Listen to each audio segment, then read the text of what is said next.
वसुदेवसुतं देवं कंसचाणूरमर्दनं देवकी परमानंदम कृष्णं वंदे जगद्गुरुम। जगद्गुरु का स्मरण करते हुए मैं डॉक्टर शैलेंद्र कुमार आपके प्रिय धर्म मीमांसा चैनल पर आप सभी धर्मावलंबियों, सनातन प्रेमियों, राष्ट्र भक्तों, सुधी श्रोताओं, विद्वानों का स्वागत करता हूं, अभिनंदन करता हूं। आज आपके सम्मुख में उपस्थित हूं बिल्कुल नए विषय को लेकर, जो विषय अभी हमारे देश में खूब चल रहा है और उस पर खूब चर्चा हो रही है, विमर्श हो रहा है चारों ओर, चाहे वो राजनीतिक क्षेत्र हो या अराजनैतिक क्षेत्र हो, सामान्य लोग हों, बड़े लोग हों, बौद्धिक हों, सबके बीच में चर्चा का विषय है और जिसका नाम है जीएसटी में सुधार, जीएसटी में, वर्तमान जीएसटी में बदलाव। तो जैसा कि हमारे दर्शकों को विदित है, जीएसटी एक ऐसी चीज है जो भारत में अनेक दशकों से उसकी मांग हो रही थी। केवल भारत में नहीं, भारत में जीएसटी के लिए भारत से बाहर भी मांग हो रही थी। उसका कारण है कि डब्ल्यूटीओ जो विश्व व्यापार संगठन है, उसका जो एक नियम है ना, वो नियम है नेशनल ट्रीटमेंट। नेशनल ट्रीटमेंट का मतलब ये होता है कि बाहर से यदि कोई वस्तु हमारे देश में प्रवेश करती है तो क्या होता है, हमारी सीमा पर, चाहे वो हवाई जहाज से आए या पानी के जहाज से आए या भूमार्ग से आए, तो सीमा पर जो भी निर्धारित कर है देश के द्वारा, उस वस्तु पर वो कर देना पड़ता है। तो यदि उस वस्तु पर वो कर दे दिया गया तो उसके बाद ये माना जाता है डब्ल्यूटीओ के नियमानुसार कि वह वस्तु वैसा ही उसके साथ व्यवहार होना चाहिए जैसे भारत की वस्तुओं पर होना चाहिए। तो इसलिए आप देखिए कि भारत की वस्तुओं पर होने का अर्थ यह है कि भारत में जो सामान बना है, जैसे मान लीजिए एक पेन है, जर्मनी से आ रहा है और भारत में भी पेन बना हुआ है, तो जो जर्मन पेन होगा और भारत का पेन होगा, वो देश में जब बिकेगा तो उसको स्थानीय जितने प्रकार के कर होते हैं या देश के जितने कर होते हैं, वो दोनों पर समान लगेंगे, इनमें अंतर नहीं होगा। लेकिन आप जानते हैं कि जीएसटी के पूर्व हर राज्य का अपना एक कर का तंत्र था, कर प्रणाली थी, और कई बार क्या होता था, वो विदेशी वस्तुओं और भारतीय वस्तुओं में भी भेदभाव करते थे कर लगाने के समय।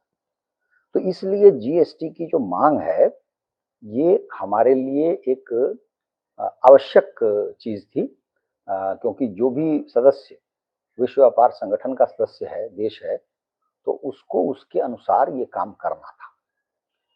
और भारत को बार बार कहा जाता था, लेकिन भारत जो है बार बार ये कहता था कि हमारा बहुत बड़ा देश है, बहुत राज्य हैं, बड़ी समस्याएं हैं, तो धीरे धीरे हम आगे बढ़ेंगे। लेकिन मूल बात क्या थी? मूल बात यह थी कि प्रधानमंत्री नरेंद्र मोदी से पूर्व जितनी भी सरकारें थीं, उनमें वो राजनैतिक इच्छा शक्ति नहीं थी, उनमें वो राजनैतिक बल नहीं था, उनमें वो निर्णय लेने की क्षमता नहीं थी।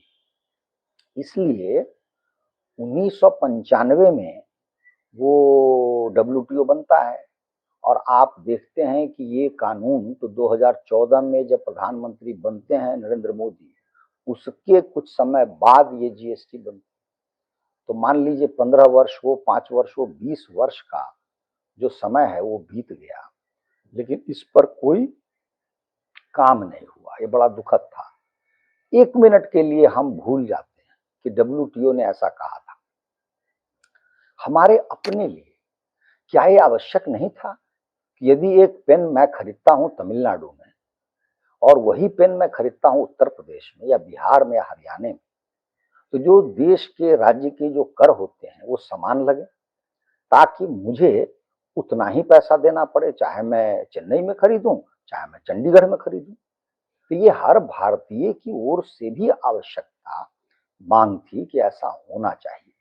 और यदि आपके जो टैक्स के सिस्टम हैं, 28 राज्य हमारे देश में, मान लीजिए 28 तंत्र थे पहले, 28 प्रकार की कर पद्धतियां चल रही थी, तो कैसे आप अपने आप को एक देश कह सकते हैं?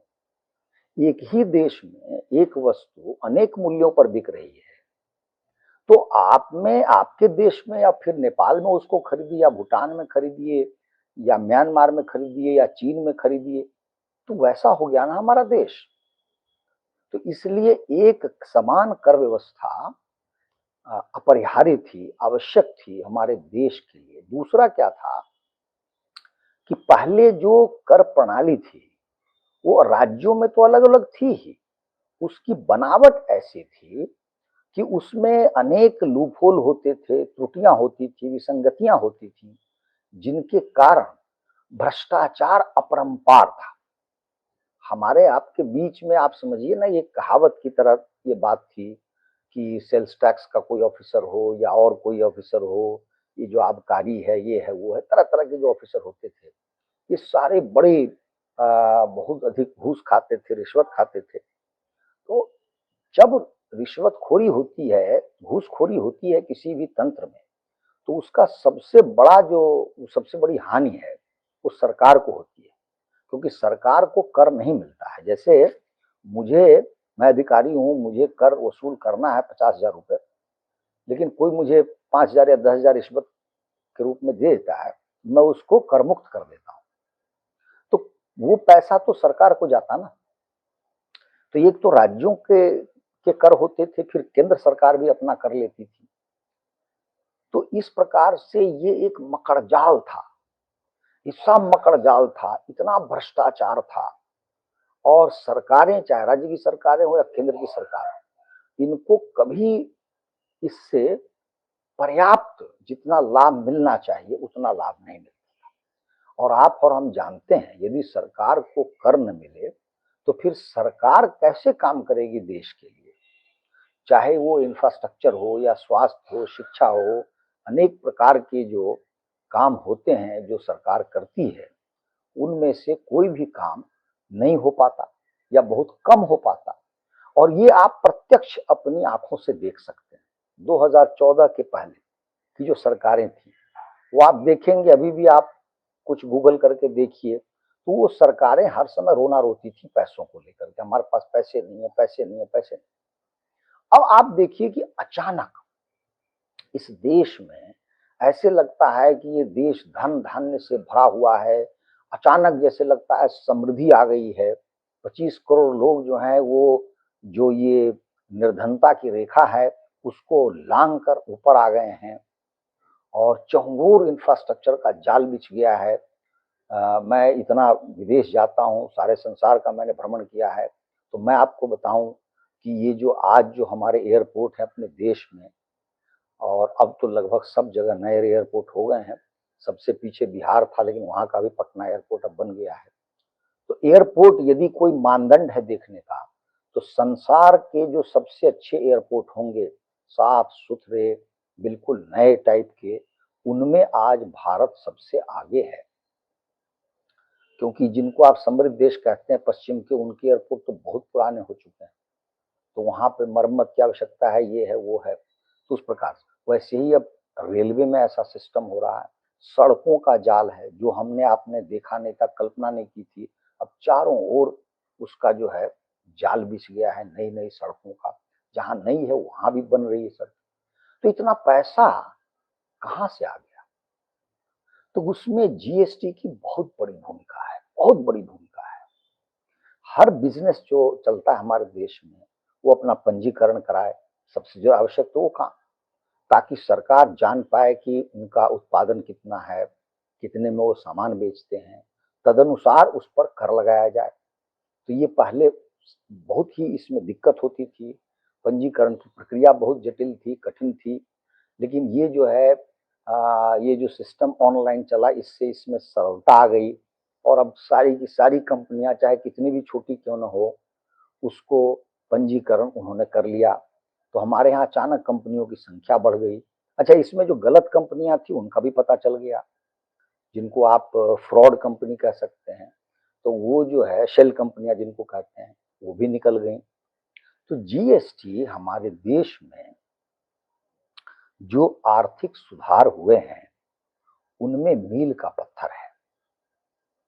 इसने हमारे देश में आमूल चूल परिवर्तन किया है और ये एक ऐसा कर है जिससे सभी प्रभावित होते हैं।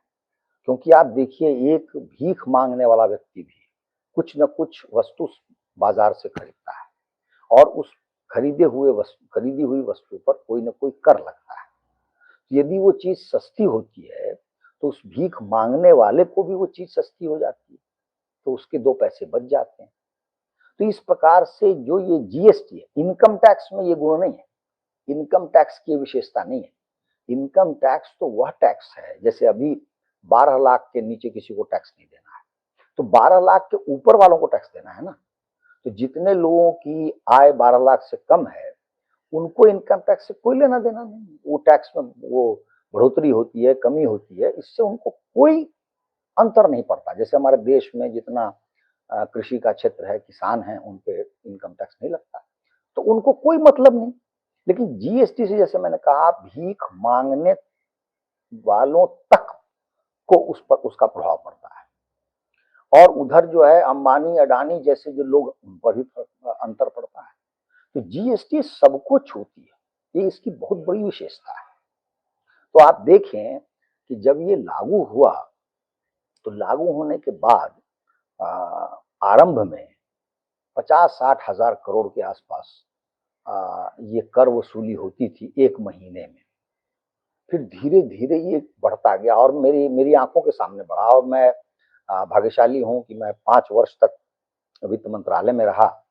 अपनी सेवानिवृत्ति से पहले तो हमारे सामने होता था, बैठक होती थी, हम लोगों को बताया जाता था और हम उस पर मनन चिंतन करते थे।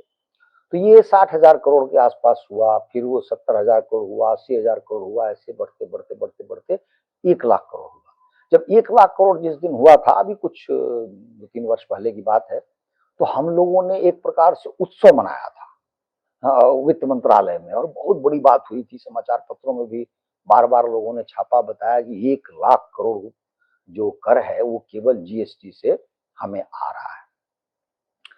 बात यहां तक नहीं रुकी, अब 1,10,000 हुआ, 1,20,000 हुआ, 1,30,000 हुआ। ऐसे करते करते आज की स्थिति ये है कि ये जो कर वसूली है ये 2 लाख करोड़ पहुंच गया। अब आप ये मानिए कि एक वर्ष में 12 महीने में 2 लाख करोड़ हर महीने है, तो लगभग 24 लाख करोड़ रुपया, ये अकल्पनीय था, ये केवल जीएसटी से वसूला जा रहा है। इसके अतिरिक्त है आपको लगभग 18, 20, 22, 24 इतना लाख करोड़ इनकम टैक्स से। तो इसको अगर यदि आप जोड़ देते हैं तो लगभग और भी कर हैं, तो इनको जोड़ दें तो 50 लाख करोड़ रुपया, 50 लाख करोड़ सालाना, ये अभी हमारा कर है। ये अकल्पनीय था कुछ वर्ष पूर्व ही। तो अचानक इसी कारण से लगता है कि इस देश में समृद्धि आ गई। बड़े से बड़े प्रोजेक्ट के लिए, परियोजनाओं के लिए सरकार अभी चकती नहीं है। और आप देखिए कि सरकार दे कितना रही है। सरकार रुपए बांट रही है, लगभग 80 करोड़ लोगों को भोजन दे रही है। उसके अलावा आयुष्मान कार्ड पर 5 लाख तक का खर्चा कर सकते हैं आप। इसके अलावा न जाने कितनी प्रकार की योजनाएं हैं जो सरकार चला रही है। सरकार ने शौचालय बनाए, ये किया वो किया, और फिर भी आपने कभी नहीं देखा होगा हमारे प्रधानमंत्री को या वित्त मंत्री को या सरकार में किसी और व्यक्ति को कि वो धनाभाव का रोना रोते हैं। तो ये जो लक्ष्मी माता की कृपा बरसी है, इसमें मोदी जी का ये जो कर सुधार कार्यक्रम है, इसका बड़ा योगदान है, बहुत बड़ा योगदान है। अब आप देखिए क्या हुआ, जब जीएसटी आरंभ में लागू की गई तो चूंकि वो लागू पहले की नहीं गई थी। दूसरा है कि संसार में ये व्यवस्था सभी देशों में नहीं है। क्यों नहीं है? तो जहां राज्य होते हैं और फिर केंद्र सरकार होती है, वहां के लिए आवश्यक है। जैसे आप कल्पना कीजिए कि छोटा सा देश है, बांग्लादेश को ले लीजिए, तो बांग्लादेश के अंदर तो कोई राज्य नहीं, तो वो तो एक ही कर प्रणाली हो जाएगी ना वहां पे। तो इस प्रकार से वहां आवश्यकता ही नहीं है। तो छोटे छोटे देश हैं यूरोप के, उनको आवश्यकता ही नहीं। इसलिए केवल बड़े देशों में इसकी आवश्यकता है जहां अनेक राज्य होते हैं और राज्य भी शक्तिशाली होते हैं। तो अमेरिका में इसकी आवश्यकता है, भारत में आवश्यकता है, इस तरह के देशों में आवश्यकता है। इसलिए इसके उदाहरण भी संसार में बहुत नहीं मिलते हैं, मिलते हैं बहुत नहीं मिलते हैं। तो इसलिए भारत का जो ये आरंभ किया था, ये भी एक प्रकार से समझिए अंधेरे में तीर चलाने के बराबर था।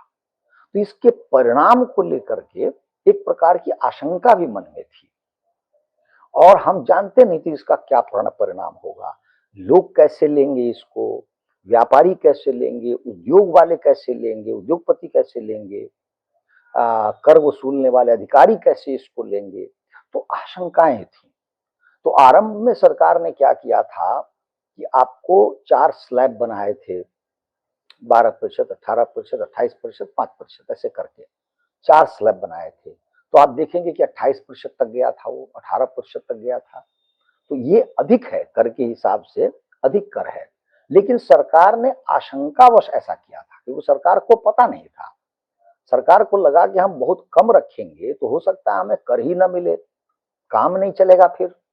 तो इस आशंका में ऐसे किया और धीरे धीरे इसमें सुधार परिष्कार होने लगा।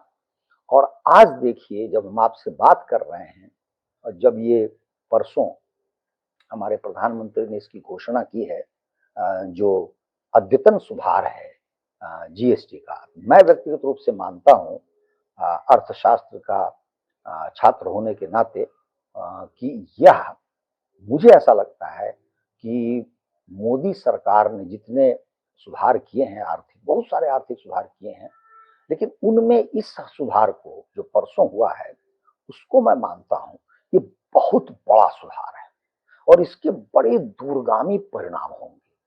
जैसे जीएसटी जब आरंभ की गई थी, लागू की गई थी, मैं मानता हूं उस दिन के बाद से आज उस प्रकार का ये सुधार है। क्यों सुधार है वो कुछ मिनटों में स्पष्ट हो जाएगा। पहली बात तो यह है कि अब जो स्लैब है वो 5%, 12%, 18%, 28%, तो इसमें से समझिए कि आपको 28% का आप स्लैब ही नहीं है। तो कुल मिला के अब 2 स्लैब हैं, 5% या 12%। 18% भी नहीं है, 28% भी नहीं है। तो ये जो 2 स्लैब जो बच गए हैं, मैं मानता हूं कि ये बहुत बड़ा क्रांतिकारी अपने आप में निर्णय है, बहुत बड़ा क्रांतिकारी निर्णय है। क्यों निर्णय है? तो देखिए कि इसमें क्या हुआ है, कोई भी हमारे जीवन से संबंधित कोई भी ऐसा क्षेत्र नहीं है जो इससे अछूता है। जैसे मान लीजिए हम प्रातः काल उठते हैं तो सबसे पहले हम अपने स्नान घर में जाते हैं, वहां जितनी वस्तुएं हैं उन पर जीएसटी बहुत घटा दी गई। चाहे आपका ब्रश है, मंजन है, साबुन है, तेल है, सब कुछ। उसके बाद आप नाश्ता करने जा रहे हैं तो आपकी रसोई है, तो रसोई से संबंधित जितनी वस्तुएं हैं वो बहुत सस्ती हो गई। आपके घर में बच्चे हैं तो बच्चों के पढ़ाई के उपयोग की जो वस्तुएं हैं और बच्चों के खाने की जो वस्तुएं, यहाँ तक कि चॉकलेट है और भी चीजें, टॉफी है, वो सब सस्ती हो गई। उसके बाद आप देखिए, आप घर से निकलते हैं, वाहन में बैठते हैं, वाहन सस्ते हो गए। मतलब आप सोचिए कि 28% से 18% पे वाहन आ गए हैं। अब वाहन का मतलब है 10%। मतलब यह है कि 1 लाख की गाड़ी है तो 90,000 की, 2 लाख की है तो 20,000, 3 लाख है तो 30,000, इतनी बचत आपको हो रही है। चाहे आप दोपहिया लीजिए, तिपहिया लीजिए, चारपहिया लीजिए, उसकी सीमा है। लेकिन सामान्य लोग जो हैं, मध्य वर्ग के लोग, सब बहुत बड़ी गाड़ी तो लेते नहीं, तो इसलिए वो हो गया। अब आप जा रहे हैं छुट्टी मनाने, होटल लेंगे तो होटल सस्ते हो गए। आप रेस्टोरेंट में जा रहे हैं खाने, वो काम जो है मध्य वर्ग के या हर वर्ग के लोग अक्सर करते हैं, उनको घटाकर कर दिया 5%। तो आप सोचिए इतना कम हो गया, वो इतना सस्ता हो गया, पहले वो 18% था। तो आप जो रेस्टोरेंट में जाते हो वो आपका सस्ता हो गया। इस प्रकार से बाहर जा रहे हैं तो होटल ठहरने का जो होटल है वो सस्ता हो गया। उसके बाद में एयरलाइन सस्ती हो गई, उसका टिकट कम हो गया। उसके बाद में घर में कोई बीमार पड़ा तो आप समझिए कि आपका जो हेल्थ इंश्योरेंस है वो सस्ता हो गया। उस पे शून्य कर दिया, शून्य। उसके बाद आप देखिए, आप टर्म इंश्योरेंस लेते हैं, वो सस्ता हो गया। टर्म इंश्योरेंस लोग परिचित होंगे, सभी जानते होंगे, लेकिन जो नहीं जानते होंगे उनकी जानकारी के लिए बता दूं कि हमारे देश में जो ये जीवन बीमा है, इसको लेकर के बहुत खेल होता है। देखिए, बीमा का उद्देश्य क्या है? उद्देश्य है क्षतिपूर्ति। जैसे कोई व्यक्ति है तो जीवन उसका चला जाए तो क्षतिपूर्ति कौन करेगा? तो बीमा कंपनी करेगी। तो आप एक न्यूनतम राशि जमा करते हैं और उसके बाद किसी व्यक्ति की मृत्यु हो जाए तो वो जो जिस जिस राशि की आपने प्रीमियम ली है, चाहे 1 करोड़ रुपया हो या 50 लाख, तो वो मृत्युपरांत तो वो 50 लाख आपको मिल जाता है, आपके घर परिवार को।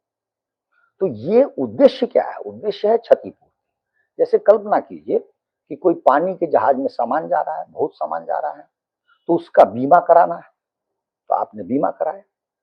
तो बीमा कराना है तो आपने कराया, डूबेगा जहाज तो आपकी क्षतिपूर्ति होगी। लेकिन वो जहाज डूबा नहीं और यहां से वो जहाज इंग्लैंड पहुंच गया, तो आपका पैसा डूब गया, जो आपने लगाया, प्रीमियम दिया, वो पैसा डूब गया। बीमा का यही मूल उद्देश्य है कि अकस्मात कोई ऐसी घटना घटती है तो उसकी क्षतिपूर्ति होती है, वो घटना नहीं घटती तो आपका पैसा चला जाता है, आपका पैसा डूब जाता है। ये बीमा का मूल उद्देश्य। लेकिन भारत में चूंकि एक भी रुपया लोग जेब से नहीं निकालते थे, निकालने में उनको कष्ट होता था, क्योंकि देखिए मृत्यु अनिश्चित है। लेकिन अनिश्चित है तो मनुष्य उसको ये मानता है कि हम अमर हैं, हमें तो मरना नहीं, तो इसलिए लोग उसमें पैसा ही नहीं लगाते थे। तो पैसा नहीं लगाने के लिए जो बीमा कंपनी है, उस समय तो पहले के युग में केवल LIC ही थी, भारतीय जीवन बीमा निगम। तो उसमें क्या होता था, इन लोगों ने ऐसा कुछ कर दिया कि जैसे टर्म इंश्योरेंस आप लेते तो 50 रुपया महीना देना पड़ता, लेकिन अब वो कह रही है कंपनी की आप 500 रुपये जमा की, तो एक प्रकार से वो आपका इन्वेस्टमेंट हो रहा है। जैसे बैंक में आप FD रखते हैं और 20 साल का आपने कराया, तो 20 साल के बाद आपने जो पैसा दिया है FD के लिए, वो आपको उसमें जो ब्याज आया है, उस ब्याज को जोड़ करके आपको 20 साल के बाद वो धन आपको मिल जाता है। तो लोगों ने इस लालच में, मैंने भी ऐसी ऐसे ऐसे ऐसे प्रीमियम लिए हैं, ऐसी पॉलिसी ली है, तो ये लोगों ने लोभ में कि हमको पैसा मिलेगा, मैं जीवित हूं तब भी मिलेगा, इस कारण से लोगों ने लेना शुरू किया। लेकिन मैं बताऊं कि यह बीमा नहीं है, यह बीमा का मूल उद्देश्य नहीं है।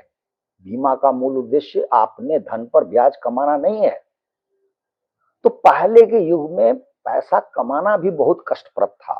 आज तो आपको स्टॉक में आप इन्वेस्ट कर सकते हैं, आज आप म्यूचुअल फंड में इन्वेस्ट कर सकते हैं, ये सारे अनेक प्रकार के तरीके आपके सामने उपलब्ध, पहले नहीं था ऐसा कुछ। तो उस समय लोग इसमें जाते थे, लेकिन अब तो सब कुछ है।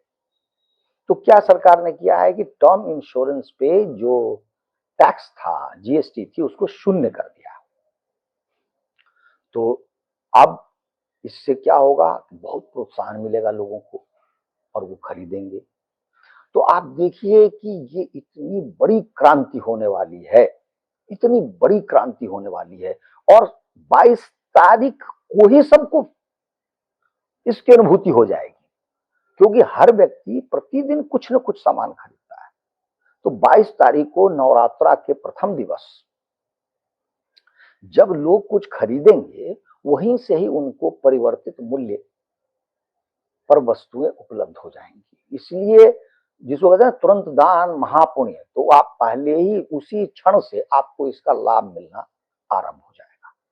तो इसके उपरांत आप देखिए कि यह जो क्रांति है, अच्छा कुछ मैं यहाँ पे आधे मिनट में एक बात और बता दूं कि जैसे पान मसाला है, तंबाकू है, ये सिगरेट है, इन सब चीजों पे जिसको कहते हैं सिन टैक्स, मतलब पाप का कर, इसको पाप माना जाता है तो उस पर कर लगाया जाता है, इसको 40% कर दिया गया है। वैसे ही व्यक्तिगत रूप से मैं कोई हवाई जहाज खरीदना चाहता हूँ, हेलीकॉप्टर खरीदना चाहता हूँ, तो उस पर भी 40% है। तो कुछ लोग हैं हमारे देश में जो ये कह रहे हैं कि नहीं, आपने तो पान मसाला, तम्बाकू, गुटखा, सिगरेट और हवाई जहाज पर, इन सब चीजों पर, लग्जरी आइटम पर या बड़ी गाड़ियां जो हैं उन पर आपने 40% कर दिया है, बाकी चीजों को आपने घटा दिया है, तो दोनों को बराबर कर दिया। ये बहुत गलत सोच है, बहुत गलत सोच है। क्योंकि मैं आपको बताऊं, हवाई जहाज हमारे देश में कितने लोग खरीदते हैं, वो प्रतिशत में संख्या भी नहीं होगी, वो गिनती के लोग होंगे। 100 लोग होंगे, 200 होंगे, 400 होंगे, 1000 होंगे, इस ज्यादा तो होंगे नहीं। उसी प्रकार से जो बड़ी बड़ी गाड़ियां होती हैं वो कितने लोग खरीदते हैं, तो उनकी भी संख्या अधिक नहीं होगी। उसी प्रकार से आप देखिए, जैसे सिगरेट को ले लें, तो ईश्वर की कृपा से जब से सिगरेट पर जो प्रचार है वो सब बंद हो गया, बल्कि उसका उल्टा प्रचार होने लगा कि नहीं ये तो हानि करती है, तो सिगरेट की भी खपत कम हो गई है। तो आप देखिए, जो बच्चे हैं छोटे से 10-12 साल 14 साल तक, तो वो तो सिगरेट पीते नहीं है। फिर महिलाएं बहुत नहीं पीती हैं, मुझे लगता है 95, 96, 98% महिलाएं सिगरेट नहीं पीती हैं। तो पुरुष में बच्चे निकल गए, महिलाएं ऐसे निकल गई, और पुरुष में भी सभी नहीं पीते हैं। तो कितने पीते होंगे? 5% लोग पीते होंगे, 4% लोग पीते होंगे। तो इतने के लिए ही तो कीमत बढ़ी है ना। लेकिन जब जो लाभ है वो 100% को लाभ, इसलिए ये बहुत बड़ा लाभ है। अब इसके क्या क्या परिणाम हो सकते हैं, हम उस पर बात करेंगे। पहला तो यह है कि 22 तारीख से ही जब ये लागू होगा कर, तो मैं आपको बताऊं किस अनुपात में उत्पादन बढ़ेगा, ये मैं और आप अभी बैठ के अनुमान नहीं लगा सकते। उस तरह का उत्पादन बढ़ेगा हमारे देश में। उत्पादन के बढ़ते ही क्या होगा कि उसका बहुत बड़ा प्रभाव इस पर पड़ता है कि लोगों की जीविका पर, अर्थात लोगों को नौकरी मिलेगी, लोगों को रोजगार मिलेगा, उस पर बहुत बड़ा प्रभाव पड़ेगा। बहुत बड़ी संख्या में लोगों को नौकरी मिलेगी। कुल मिला के जो आपकी जीडीपी है, उसका ओवरऑल जो ग्रोथ रेट है वो बहुत बढ़ेगा। ईश्वर की कृपा से अभी पिछली तिमाही में ही 7.8% हमारा ग्रोथ रेट रहा है, तो वो हो सकता है और ऊपर बढ़ जाए। एक और लाभ, ट्रंप महाराज ने जो हमारे साथ दुष्टता की है, उसको समझिए कि सरकार ने ऐसे करके उड़ा दिया। क्योंकि जो वस्तुएं वहां जानी थी, हमारे देश की सबसे बड़ी विशेषता यह है आर्थिक क्षेत्र में कि यह देश एक्सपोर्ट ओरिएंटेड नहीं है, हम निर्यात पर निर्भर देश नहीं। ये चीन और भारत में बहुत बड़ा अंतर है, चाहे वियतनाम भारत में बहुत बड़ा अंतर है, थाईलैंड भारत में बहुत बड़ा, मलेशिया भारत में बहुत बड़ा अंतर है। ये जो आपको इधर के जो देश दिखते हैं, ये सारे के सारे देश निर्यात केंद्रित हैं और निर्यात पर निर्भर है उनकी अर्थव्यवस्था बहुत बड़े अनुपात में। हमारी नहीं है, हमारी है घरेलू। और आज भारत जो है संसार का सबसे बड़ा देश है।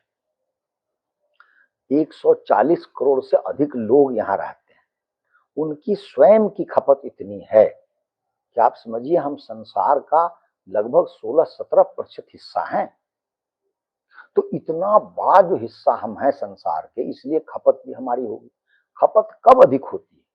जब आपकी आय में वृद्धि होती है। तो या तो आय में वृद्धि हो या वस्तुएं ही सस्ती हो जाए।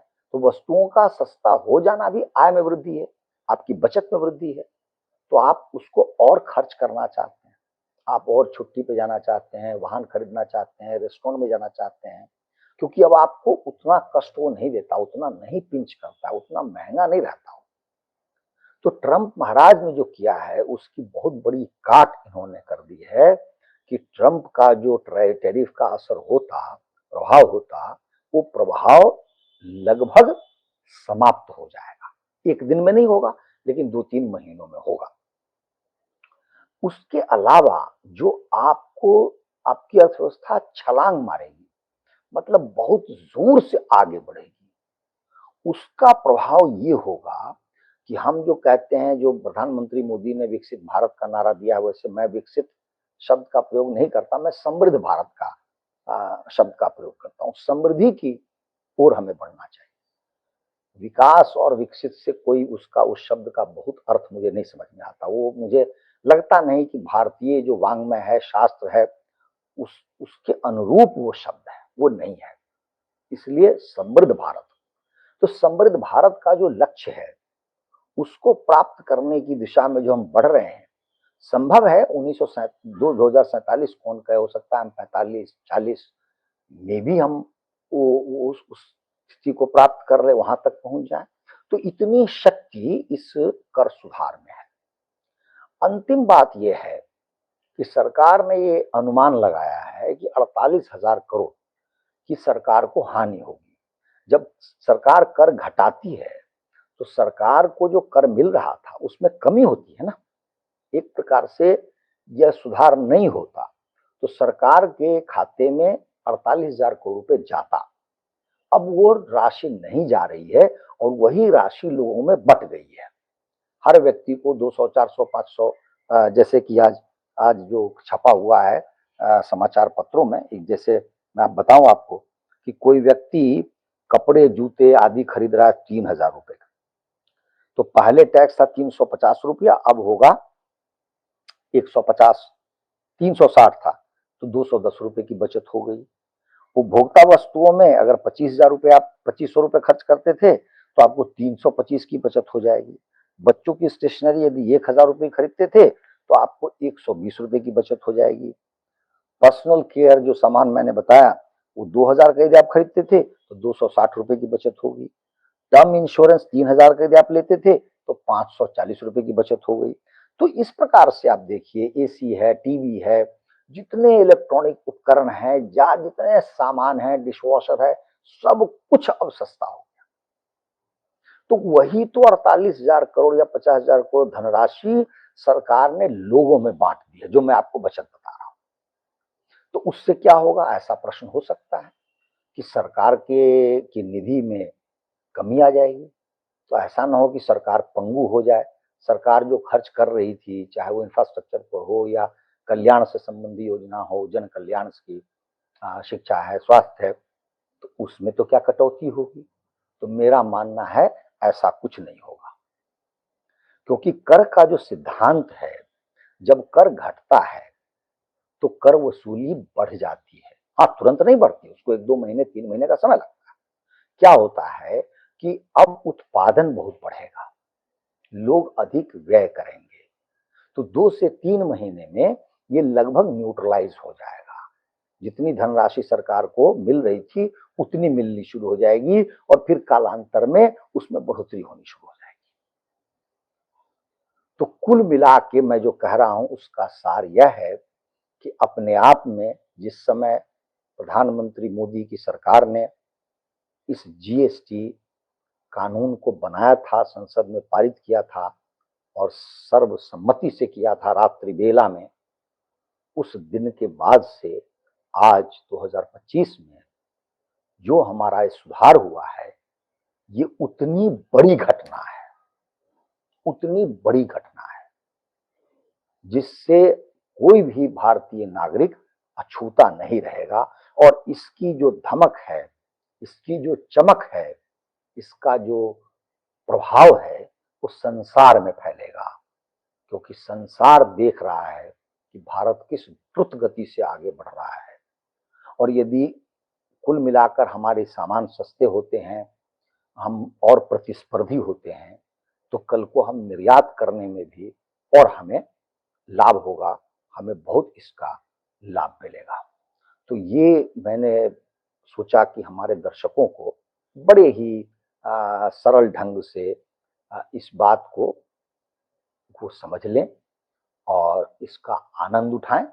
और ये हमारे लिए बड़े गौरव की बात है और सचमुच भारत हिंदू राष्ट्र बनने की ओर बढ़ रहा है, क्योंकि देखिए, ये धन का संबंध लक्ष्मी माता से है। किसी भी और रिलीजन में, मजहब में यह विचार नहीं है, धन की कोई देवी नहीं है, उनके यहाँ देवी तो है। जैसे इसमें कुरान में वर्णन है कि 1,24,000 कुल मिला के पैगंबर हुए हैं, तो 1,24,000 पैगंबर में आप देखिए कि उनका अल्लाह कैसा है या गॉड कैसा है, कि एक भी स्त्री नहीं है, सारे के सारे पुरुष हैं। तो इसलिए वहां तो देवी का कोई विचार ही नहीं। तो हमारे यहाँ विचार है, तो हम लक्ष्मी के भक्त हैं, लक्ष्मी को पूजते हैं, माता लक्ष्मी को। तो माता लक्ष्मी का क्षेत्र है ये, धन धन धान्य। और ये जो है देवी पूजा का प्रथम दिवस है नवरात्रा, उस दिन इसको लागू किया जा रहा है। तो मैं आपको बताऊं, ये हमारे लिए ये सोचने वाली बात है, ये सांकेतिक है लेकिन अत्यंत महत्वपूर्ण है। यदि हमारे देश का हर एक कार्य इस प्रकार हो कि हमारे वो दिन देवी देवता से संबंधित हो, हमारा शुभ दिन हो, तो ये तो हिंदू राष्ट्र का लक्षण है ना।